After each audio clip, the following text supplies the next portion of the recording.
اخلاقی ایک ایسی بیماری ہے جس سے زندگی میں بہت ساری مشکلات پیدا ہو سکتی ہیں۔ بد اخلاقی کرنے والا شخص کن مشکلات میں گرفتار ہو سکتا ہے، آئیے دیکھتے ہیں۔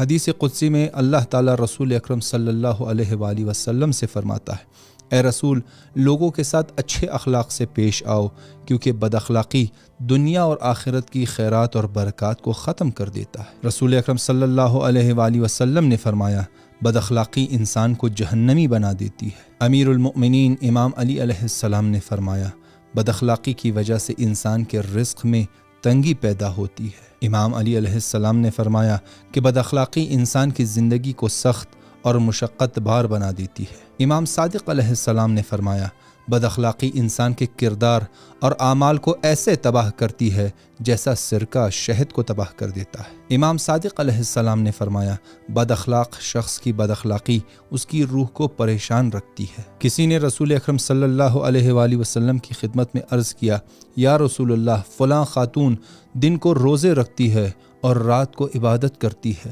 لیکن بد اخلاق ہے اور اس کے بد اخلاقی کی وجہ سے لوگ پریشان ہیں۔ تو رسول اکرم صلی اللہ علیہ وآلہ وسلم نے فرمایا، اس خاتون میں کوئی خیر نہیں اور وہ خاتون اہل جہنم ہے۔ بد اخلاقی ایک ایسی بیماری ہے جس سے زندگی میں بہت ساری مشکلات پیدا ہو سکتی ہیں۔ بد اخلاقی کرنے والا شخص کن مشکلات میں گرفتار ہو سکتا ہے، آئیے دیکھتے ہیں۔ حدیث قدسی میں اللہ تعالیٰ رسول اکرم صلی اللہ علیہ وآلہ وسلم سے فرماتا ہے، اے رسول، لوگوں کے ساتھ اچھے اخلاق سے پیش آؤ، کیونکہ بد اخلاق